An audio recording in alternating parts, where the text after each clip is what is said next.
Deuxième situation, on a donc ici 3 événements.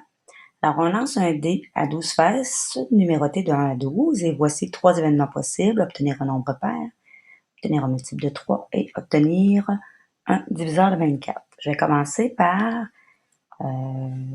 donner en extension chacun de ces événements-là. Donc, A, obtenir un nombre pair, j'aurai donc 2, 4, 6, 8, 10 et 12.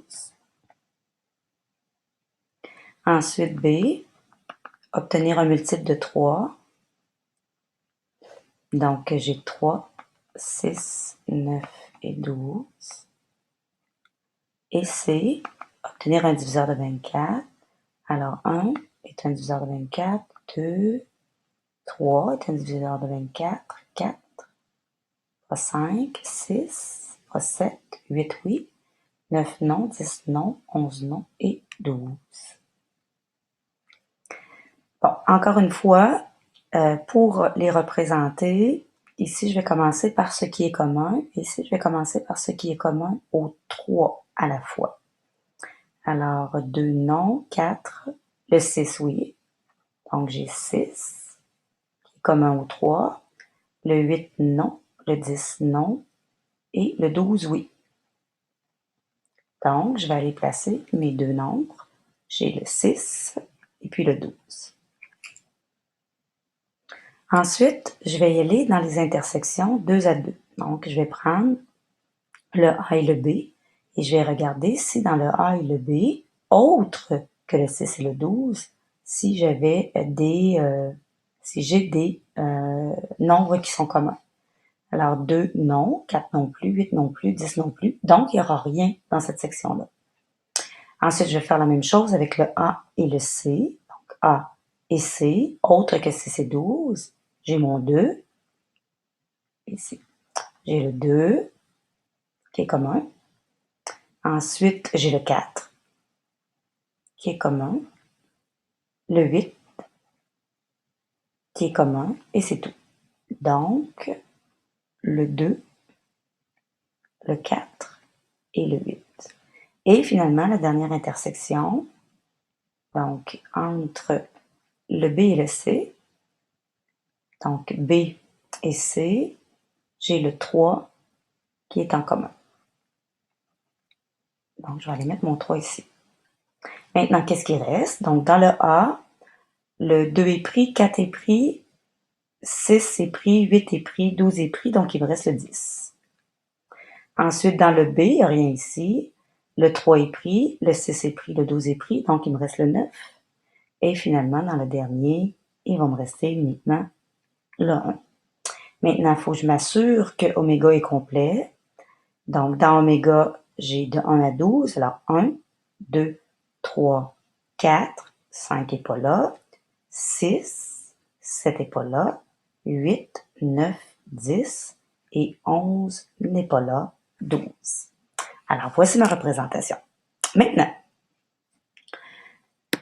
nouvelle question. On me demande de traduire les énoncés suivants à l'aide du langage ensembliste. Donc, qu'est-ce que ça veut dire?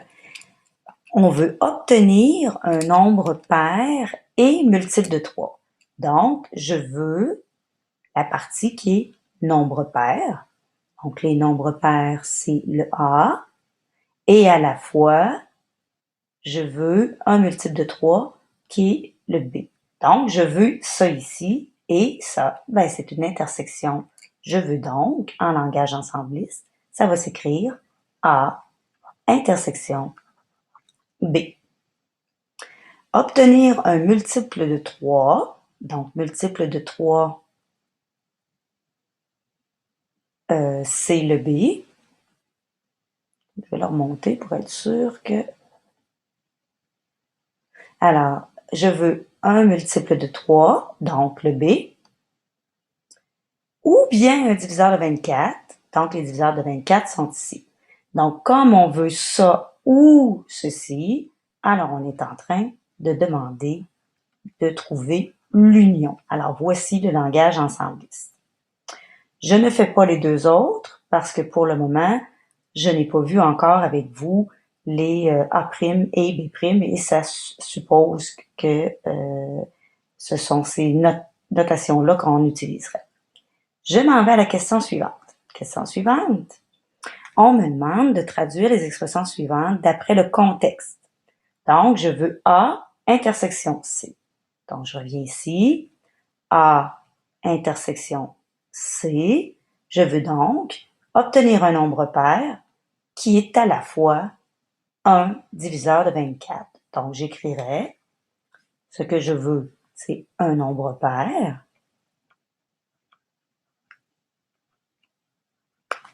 diviseur de 24. A union B, qu'est-ce que je veux? Ben, je veux un nombre pair ou un multiple de 3. Je veux donc un nombre pair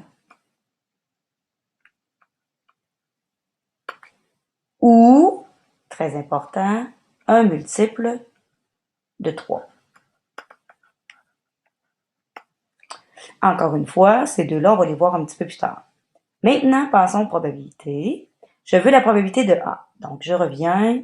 Ma probabilité de A. Dans le A, j'ai 1, 2, 3, 4, 5, 6 résultats sur une possibilité de 12. Donc, j'ai 6 chances sur 12, c'est-à-dire une chance sur 2 que l'événement A se réalise. On ne fera pas le 2. A intersection B. Donc, A intersection B, j'ai donc 2 résultats possibles sur 12. Donc, 2 douzièmes, une chance sur 6. Celle-ci, je veux A intersection B intersection C. Donc, je m'en viens ici. Je veux donc à la fois l'intersection des 3. J'ai donc 2 résultats dans cette section. C'est donc 2 chances sur 12, encore une fois, une chance sur 6.